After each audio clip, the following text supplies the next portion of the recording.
I want to tell you about the 18 years I lost.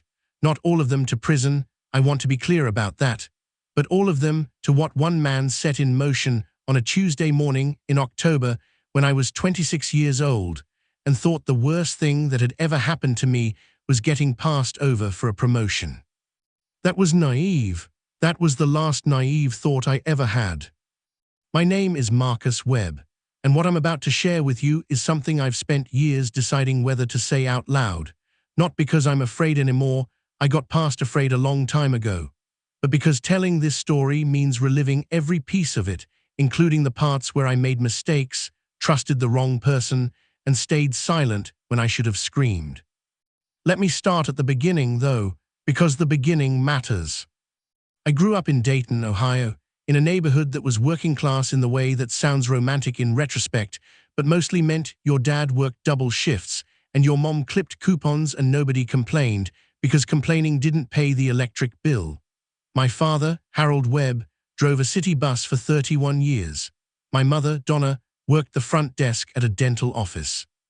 They were the most decent people I have ever known in my life, and I say that not to make you feel sentimental, but because what happened to them, because of what happened to me, that's the part that still keeps me up some nights. I wasn't a perfect kid. I want to be upfront about that. I got into some trouble in high school, nothing serious. A couple of nights my parents had to come pick me up. One suspension for a fight I started because a kid said something about my mother that I won't repeat here. But I graduated, got a scholarship, partial not full, to Wright State. Studied business administration, which sounds boring because it mostly is, but it got me a job. That job led to another job. By the time I was 25, I was working as an operations coordinator at a mid-sized logistics company called Meridian Freight Solutions, managing warehouse schedules and carrier contracts, making $42,000 a year, and putting a little aside each month into a savings account I intended to use for a down payment on a house. I had an apartment in Kettering, a sensible Toyota Camry, a girlfriend named Alicia who taught third grade and had the most sincere laugh I have ever heard from another human being. We had been together 2 years and I was, to be completely honest with you, working up the nerve to propose. I had looked at rings, not bought one yet. I had a specific number in my savings account I wanted to hit first, because that's how my father raised me, to be ready before you leap. But I had looked. I also had a best friend. His name was Darnell Okafor, and we had known each other since 7th grade. Darnell was one of those people who made any room better just by walking into it, loud in the best way, quick with a joke, but also the first person who'd show up with food when you were going through something hard. He was working at his uncle's auto repair shop, trying to save enough to open his own place eventually. We had dinner at least once a week, usually at this barbecue spot called Smokey's on Salem Avenue that we'd been going to since we were teenagers. On October 14th, Darnell was shot and killed in the parking lot of a convenience store 3 blocks from his apartment. I want to let that sentence sit there for a second because I don't want to rush past it. Darnell Okafor was 31 years old. He had a daughter named Imani who was 4. He had plans. He had a whole life. He was shot twice, once in the chest, once in the head at approximately 11:15 at night, and when the police arrived, they found him next to his car with a bag of chips and a liter of Sprite because he had just run into the store for snacks. I didn't know any of this when I woke up the next morning. I found out from Darnell's cousin calling me at 7 a.m., and I remember sitting down on the edge of my bed with my phone in my hand for a long time after she hung up, not entirely sure the world had continued to exist. It had, unfortunately it had. The investigation into Darnell's murder was assigned to a detective named Raymond Schuler. I didn't know him at the time. I would come to know him very well. Schuler was 44 years old in October of that year. He had been with the Dayton Police Department for 19 years, most of it in the detective division.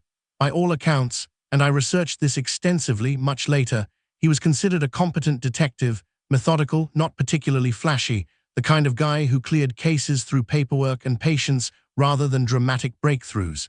He had a reputation for being persistent. Colleagues called him a bulldog. At the time I learned all this, the word bulldog felt like a euphemism for something less flattering. What I also learned later, And what matters to understand the whole picture is that 2007 had not been a good year for Raymond Schuler. He was going through a divorce that had become expensive and bitter. He had been passed over for a sergeant promotion twice. His clearance rate had dipped, and there had been a meeting with his lieutenant about it. He was, professionally speaking, a man under pressure who needed a win. I don't say this to excuse what he did. I say it to explain it, because the story doesn't make sense without it. Schuler began investigating Darnell's murder. The convenience store had a security camera, but the footage was grainy and shot at a bad angle. It showed a figure in dark clothing approaching Darnell's car, but couldn't provide a clear face. There were two witnesses, a woman who had been at the gas pumps on the far side of the lot and said she heard the shots but didn't see the shooter, and a teenage boy who said he'd seen a man running from the area immediately after. The teenager described the man as black, medium height, wearing a dark hoodie. He said he didn't see the face. None of this pointed to me. What pointed to me, or rather, what Schuler decided pointed to me, was a conversation Darnell and I had at Smokey's about 3 weeks before he was killed. Darnell owed me money, not a huge amount, $800 I had lent him 4 months earlier when his truck needed a new transmission. He had been paying me back in small installments, 50 here, 100 there, and we had joked about it the way you do when money is between friends and nobody wants to make it weird. But a mutual acquaintance, a guy named Porter who I barely knew and Darnell liked only moderately, had apparently been at Smokey's that evening and overheard part of our conversation. The part where I had said, in frustration, something to the effect of, "Man, I need that money back, you're killing me here." A figure of speech, the kind of thing people say 1,000 times a day. Porter told the police about it, and Raymond Schuler, who needed a win, who had a grainy camera tape and a vague witness description that matched roughly half the men in Montgomery County, decided that this was his lead. I found out I was a suspect on a Wednesday evening, 11 days after Darnell died, when 2 uniformed officers knocked on my door and asked me to come to the station to answer some questions. I went voluntarily. I want to be clear about that. I had nothing to hide. I was devastated about Darnell, and I thought I was going in to help. I did not bring a lawyer. That was my mistake. It was not a small one. The interview lasted 4 hours. Schuler conducted most of it, with a younger detective named Alvarez mostly observing. I answered everything. I explained the loan, the running joke about it, the context. I told them I had been home the night Darnell was killed, alone, unfortunately, because Alicia had a school function and hadn't come over.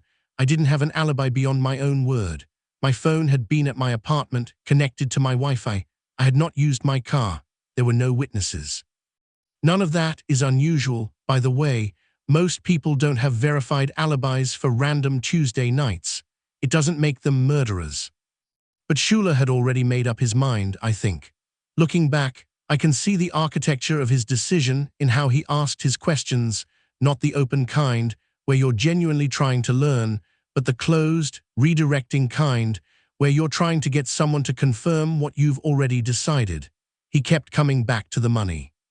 He kept using the word argument to describe what Porter had overheard, even when I corrected him and said it wasn't an argument, it was banter between friends. He asked me if I had anger issues. He asked it twice. At the end of the interview, he told me I was free to go. I left feeling shaken but not alarmed.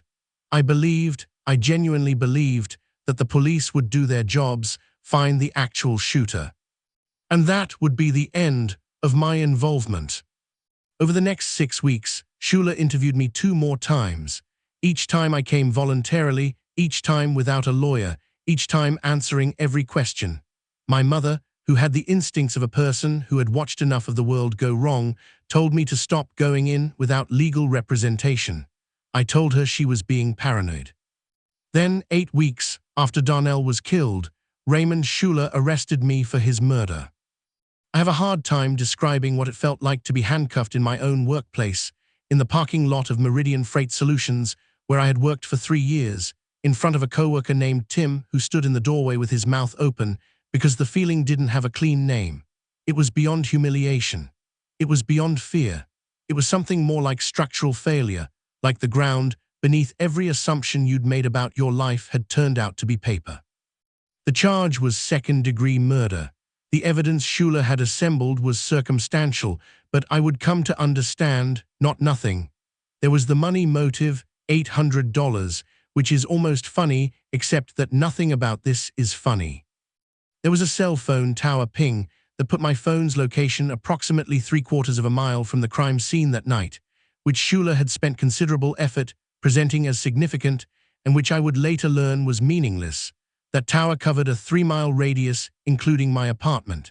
There was a witness who had come forward claiming to have seen a car similar to mine parked on a street 2 blocks from the convenience store. And there was Porter, who had by now improved his recollection and was saying that what he heard hadn't sounded like banter at all, that I had seemed really angry. None of this was real evidence, but it was enough for an arrest. And in the court of public opinion, in the community where I'd grown up, in the building where I worked, arrest often functions as conviction. I was held for 3 days before my parents, who had saved their whole lives, posted bail using money that was supposed to be their retirement. I don't have words for that. I still don't. I was suspended from my job pending the outcome of the case. Alicia, to her credit, stayed. She shouldn't have had to be credited for that, but the world we were living in was one where I was a man accused of murdering his best friend, and she stayed, and I will always be grateful for it. Several of my other friendships quietly ended. People stopped calling. You learn in that period exactly how permanent you thought you were in the lives of people who considered you a friend, and the math is brutal. A public defender was assigned to my case. His name was Gerald Katz. He was not incompetent. I want to be fair about that. He was overworked, carrying more cases than any one attorney should carry, and I was not his only client whose life was falling apart. He met with me for 45 minutes before the preliminary hearing. He told me the state's case was thinner than they'd like but not nothing, which was accurate but not comforting. The trial began 11 months after my arrest. 11 months is a long time when you're out on bail and your life has been suspended. I couldn't find work. Who hires someone awaiting trial for murder? My savings were gone, between legal fees and living expenses. My parents were quietly terrified. Alicia had started crying more easily, and I noticed she sometimes looked at me with an expression I didn't recognize, something between love and something that asked a question she wasn't saying out loud. I told myself it was stress. I was right about that. I was also wrong about what it meant. Schuler testified for 2 days. He was calm, organized, and believable. He had the manner of a man who had done this many times, who knew how juries worked, who understood that confidence read as credibility. He presented his case methodically, the financial motive, the cell tower data, the car citing Porter's testimony. He never said he was certain. He said the evidence pointed to me. He said the investigation had been thorough. He used the word thorough 7 times in 2 days. I counted. My attorney cross-examined him about the cell tower coverage area and got Schuler to admit on record that my apartment was within range of the same tower. He pointed out that the car witness had described a vehicle that matched over 4,000 registered vehicles in Montgomery County. He challenged Porter's expanding recollection. It wasn't nothing. But here's the thing about criminal trials, the thing nobody tells you until you're sitting at that table. The prosecution doesn't have to prove you did it. They have to make 12 people uncertain enough about innocence that beyond a reasonable doubt starts to feel like a very high bar, and Schuler had given them something to work with, not proof. A story. A coherent, plausible story about a man who'd lent his friend money, gotten frustrated, and one night gone too far. The deliberation took 3 days. The verdict was guilty. I remember the moment the foreperson read that word the way I imagine people remember earthquakes, not as a single sound, but as the ground moving. My mother made a sound from the gallery that I can't describe and don't want to. My father put his arm around her. Alicia was holding my hand at the table, and then she wasn't, because they take you away immediately, and the last thing I saw before they led me out was her face, and she was already somewhere I couldn't reach. I was sentenced to 22 years. With good behavior, the judge noted, I would be eligible for parole in 14. I'm not going to give you the details of my years inside, not all of them, because that's not what this story is really about, and because some of it I'm not ready to share with anyone. But I want to give you enough that you understand what was lost, what was spent, what was traded for Raymond Schuler's clearance rate. I was incarcerated at the Chillicothe Correctional Institution in Chillicothe, Ohio. I was 27 when I arrived. I had never been incarcerated before. The learning curve of that place, the social architecture, the dangers, the daily calculus of survival was steep and unforgiving. My parents visited every month for the first 4 years. Then my father had a stroke, not serious but serious enough, and the 4-hour round trip became difficult. They came every 3 months after that. Every time my mother looked a little smaller, and I told myself it was just that I was seeing her infrequently and marking the changes more dramatically. I was wrong. She was agging faster than she should have been, and some part of me knew it was because of the weight she was carrying. Alicia wrote letters for 8 months, then they stopped. I didn't blame her. I had told her in one of the last visits before the letters ended that she should go live her life. I meant it, meaning it didn't make it hurt less. What kept me functional, not fine, not okay, but functional, was a combination of stubbornness and education. The prison had a program partnership with a community college, and I enrolled immediately. I finished a business degree, then I started working on another. I helped other inmates with paperwork, with correspondence, with anything that required someone who could read carefully and think clearly. I'm not telling you this to make myself sound noble. I am telling you because staying busy was the only way I knew to keep the kind of despair from setting in that some men in there didn't come back from. About 6 years into my sentence, I connected with the Ohio Innocence Project. A volunteer attorney named Sandra Chen had taken an interest in my case after reading a summary a law student had prepared. Sandra was methodical, brilliant, and relentless in the way that people are relentless when they do something because they believe in it rather than because they're paid to. She visited me twice a year for 3 years, working through the case file, filing records requests, tracking down witnesses. Here is what Sandra found. The teenager who had witnessed a man running from the scene, the one whose statement had been taken but never prominently featured in Schuler's case, had told investigators the running man was wearing a red jacket, not a dark hoodie, a red jacket. This portion of his statement had not been included in the discovery materials provided to my defense. There was also a second security camera. The convenience store had a camera at the back of the parking lot, mounted on a utility pole that recorded on a different system. The footage from this camera had been reviewed by investigators but not preserved, reportedly because it had not shown anything significant.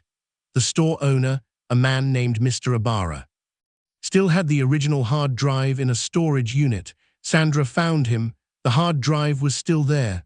The footage was still on it. The footage showed, clearly, a man getting into a vehicle that was absolutely not my car, and leaving the lot approximately 90 seconds after the shots were heard. It also showed that my car, which would have been identifiable by a distinctive dent in the rear passenger panel from a parking lot accident 6 months earlier, was not visible anywhere in the footage. Sandra took this to a federal judge. The proceedings that followed took 2 more years, during which I tried not to hope too hard, because hopping too hard, in my experience, made the disappointment capable of killing you. On March 4th, 15 years after my conviction, a federal judge vacated my conviction based on prosecutorial misconduct, the withheld witness statement, and the new camera evidence. The state had 60 days to retry me. They declined. There was not enough evidence to retry me. There had never been enough evidence to try me the first time. I walked out of Chillicothe Correctional Institution on a Tuesday morning in April, carrying a box with my books, my correspondence with Sandra, and a photograph of Darnell I had kept for 15 years. I was 42 years old. I had been inside for 15 years. My father had died 2 years earlier, heart failure, the second one, and I had attended his funeral in wrist restraints with a corrections officer standing 8 feet away, which is something I will carry for the rest of my life. My mother was in assisted living in Dayton, her memory beginning its slow recession. I had no job, no savings, and a record that, while technically vacated, still showed up in background checks in ways I had to constantly explain. I want to be honest with you, I was not okay. I knew the vocabulary of being okay, I could perform it well, but underneath, I was someone who had been taken apart and was now trying to figure out which pieces still fit. The Ohio Innocence Project connected me with a reintegration program that helped exonerated individuals navigate the practical machinery of civilian life, ID documents, housing, employment, mental health resources. The woman who ran my case there was named Deborah Stein, and she was the second most consequential person in my life after Sandra Chen. Deborah was practical in the way that compassionate people sometimes are, meaning she cared about you enough to skip the parts that felt good and go straight to the parts that were useful. She helped me file for the state compensation Ohio offers to exonerated individuals, a process that takes longer than anyone should have to wait, but eventually resulted in a settlement that gave me enough to rent an apartment, buy a reliable car, and have a financial cushion while I figured out the rest. The rest took time. I was unemployable in the traditional sense for a while, not because I lacked skills. I had spent 15 years studying, thinking, working, but because the background check situation was complicated and some employers heard wrongfully convicted and murder in the same sentence and moved on. I can't entirely blame them. The world was not designed for me. I started consulting informally. A friend of Deborah's who ran a small distribution company had logistics problems I could see solutions to immediately. He paid me as a contractor. Word spread slowly in the way that useful things spread when money is involved. Another company, then another.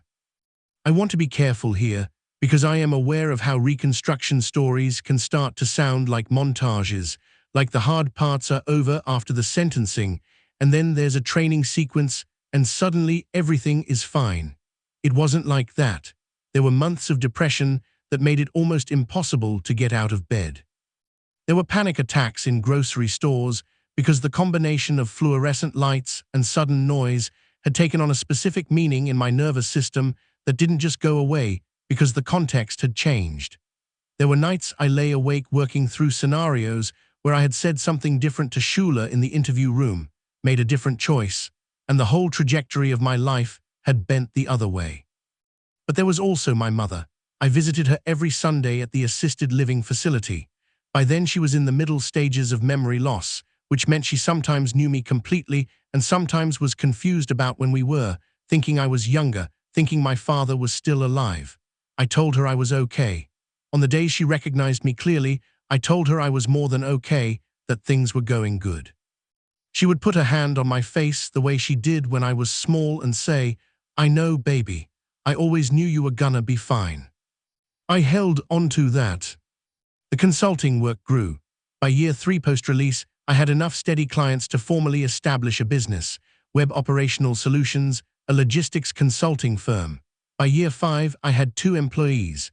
By year 6, 4. By year 7, we had landed a contract with a regional grocery chain that tripled our revenue and moved us into an actual office with glass walls and a sign on the door. I rebuilt not the same life, that life was gone, and I had made a kind of peace with that. A different life, smaller in some ways, larger in others. I had a good therapist named Dr. Ose who helped me understand that surviving something terrible doesn't automatically make you stronger, that sometimes it just makes you someone who survived, and that being someone who survived is already enough. I had not thought about Raymond Shula every day. I want to dispel that narrative, the one where the wrongly convicted person is consumed by their persecutor, defines themselves entirely by the injustice. Some days went by, even many in a row, where he was not in my mind at all. I had worked deliberately to make that true. But I had thought about him. Of course I had. I knew from Sandra's research that he had retired from the Dayton PD about 4 years after my conviction. Whether connected to the case or not, I didn't know. There had been no formal discipline, no investigation, at least not one that led anywhere.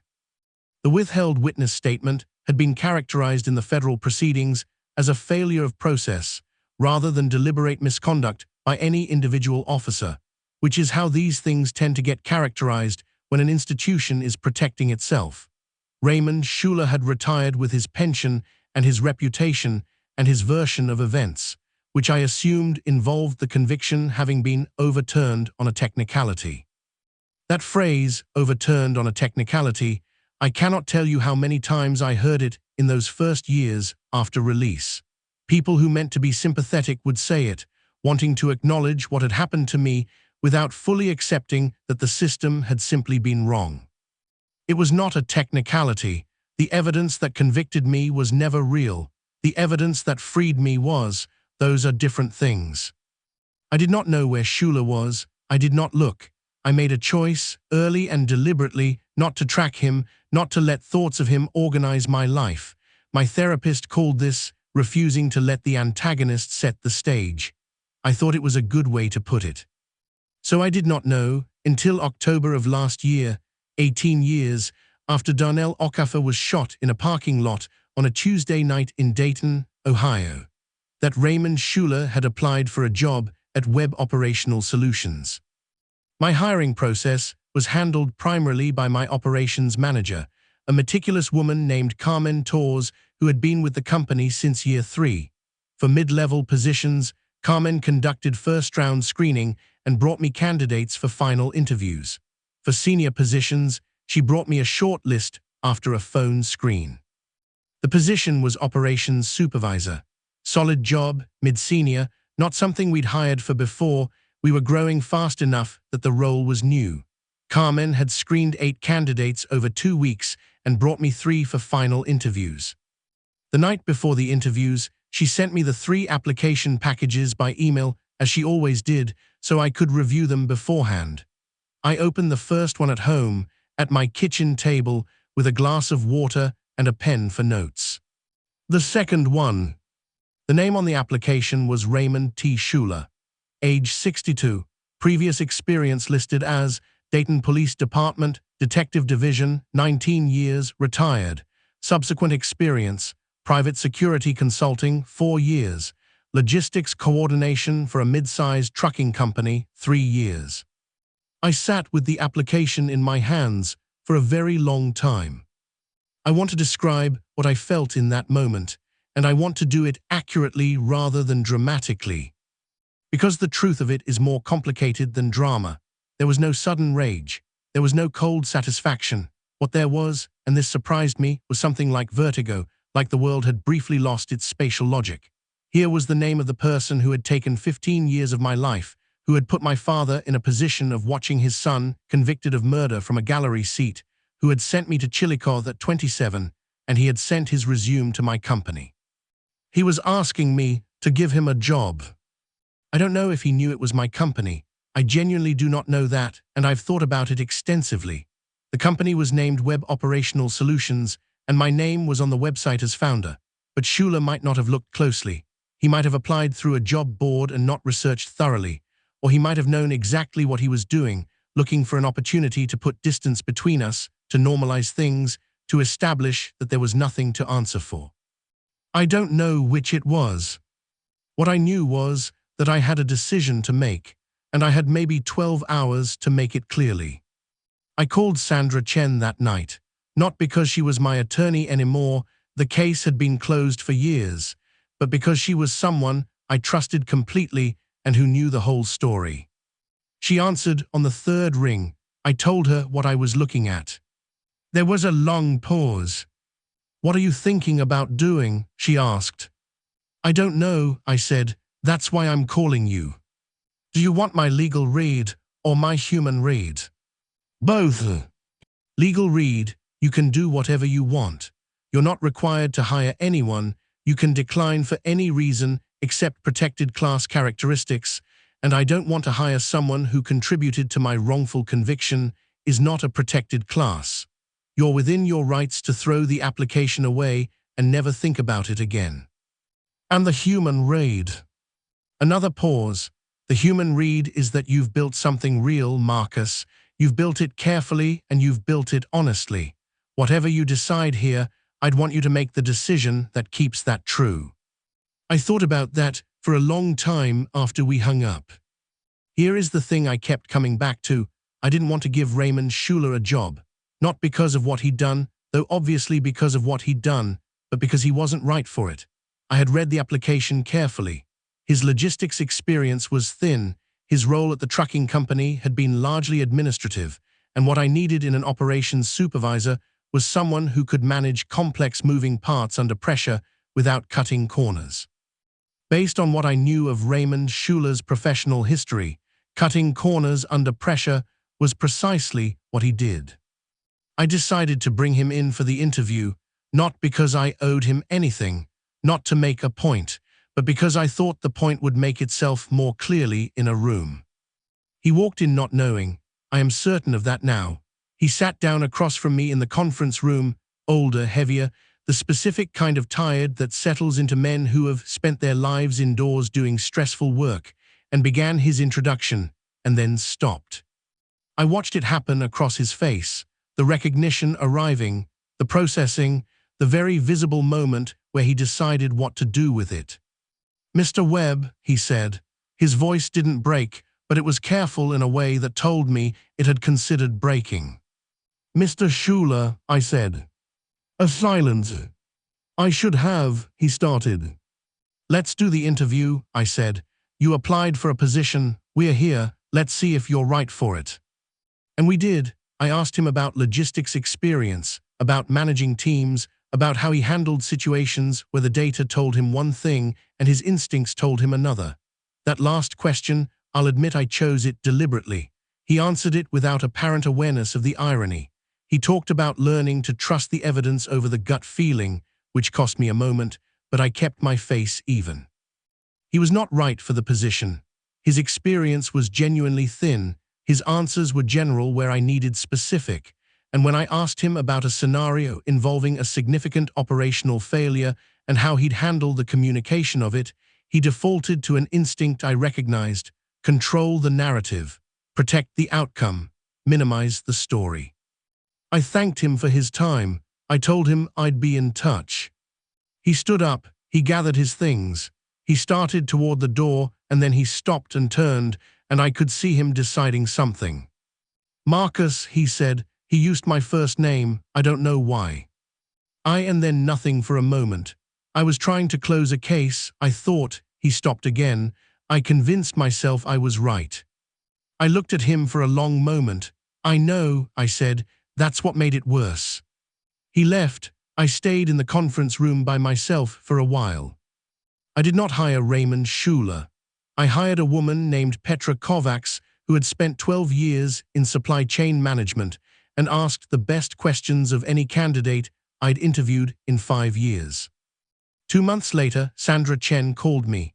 She had been in contact with a journalist at the Dayton Daily News who was working on a long-form piece about wrongful convictions in Ohio, specifically cases where prosecutorial or investigative misconduct had contributed to the outcome. My case was one of 4 being examined. The journalist, a woman named Ree, careful and thorough, wanted to speak with me. I agreed to the interview. I had been public about my exoneration before, in smaller ways, but this was different. A long piece, documented, named, with Schuler's conduct examined in detail alongside the federal judge's findings. The story ran in March. It was on the front page of the Sunday edition and was picked up by the AP. It named Raymond Schuler by name. It described the withheld evidence, the pattern of tunnel vision in the investigation, the federal judge's findings. It was fair. Ree was a good journalist. She let Schuler respond. He gave a statement through an attorney that described him as having acted in good faith on the evidence available, but fair is not the same as soft. The facts were the facts. I don't know precisely what the consequences were for Raymond Schuler personally. I know that the piece generated significant attention, that there were calls for a formal review of other cases he'd worked, that the Dayton PD issued a statement about their current evidence handling protocols. Whether any of that amounted to accountability in a legal sense, I honestly cannot tell you. The statute of limitations on civil liability had long passed for me. The criminal statutes applicable to his conduct were a more complicated question that I was not in a position to pursue even if I'd wanted to. What I can tell you is this: the story told the truth. Darnell Okafor's mother read it, Ree had spoken with her too, and she called me the Sunday it ran, and we talked for an hour and a half, and it was one of the most difficult and necessary conversations I have ever had. She had never stopped believing I was innocent. She had written letters on my behalf during the exoneration process that I didn't find out about until Sandra showed them to me years later. She had never given up on the truth about who took her son's life being found someday. Darnell's actual killer has never been identified. I want to be honest about that, because I think stories like mine can sometimes accidentally create the impression that the resolution of the wrongful conviction and the resolution of the original crime are the same thing. They're not. Darnell was killed by someone who has never answered for it, and no amount of my exoneration changes that, and it is the weight in this story that never entirely lifts. Webb Operational Solutions currently employs 23 people. We have offices in Dayton and Columbus. Last year, we expanded our consulting services to include supply chain auditing for regional hospital networks, which has been meaningful work in a way I didn't anticipate when we took the contract. Healthcare logistics turns out to matter in ways that remind you every day why it matters. I speak twice a year at events organized by the Ohio Innocence Project. I am not a natural public speaker, I will tell you that plainly. I am still better in a room of 20 than a room of 200. But Sandra Chen asked me to do it the first time, and when Sandra Chen asks you to do something you say yes, and then it turned out that the talking mattered to people, and so I kept doing it. My mother passed away 18 months ago peacefully with me in the room holding her hand. In her last clear weeks, she knew me perfectly. She asked me about the business, about whether I was happy, about whether I had eaten enough, which is a question mothers ask until they cannot. I told her I was happy. I meant it mostly, which is as honest as anyone can be. Darnell's daughter Imani is 22 years old. She is studying criminal justice at Ohio State. I have sent her a scholarship contribution every year since I was in a position to do it. We've met twice, once when she was in high school, once last year. She is remarkable. She has her father's laugh, the same particular rhythm of it, and the first time I heard it, I had to look away for a moment. Here's the thing I want to leave you with, if you've stayed with me this long. I am often asked, in various forms, whether I have forgiven Raymond Schuler. It's a question people ask because they want the answer to be yes, because yes feels like completion, like the circle has closed. I understand that impulse. I have it myself sometimes. What I can tell you is that I don't define my life by him anymore. I don't organize my time around anger at him. I don't hope something terrible happens to him. The meeting in my conference room, I've thought about it many times since, trying to decide what it meant, what I wanted it to have meant. The most accurate thing I can say is this. He was a man who had done a serious wrong and never fully faced it, and in that conference room, some part of the facing happened. Whether it was enough, whether it changed anything inside him, I don't know, and I'm not going to spend my life trying to figure it out. What I know is that I was 26 years old with a girlfriend I loved and a best friend who had the best laugh and a savings account for a down payment on a house, and then I wasn't, and then 15 years passed, and then I walked out of Chillicothe with a box of books and a photograph and had to build everything again from the beginning. And I did. Not because I'm extraordinary, I am not extraordinary. But because the alternative was to let what was done to me also define what I did after, and I was not going to let Raymond Schuler have that too. He had already taken enough. If you or someone you know has been wrongfully convicted, the Ohio Innocence Project and the Innocence Project, National, provide legal assistance and resources. They depend on donations and volunteers. For Darnell, and for everyone who never got to tell their story.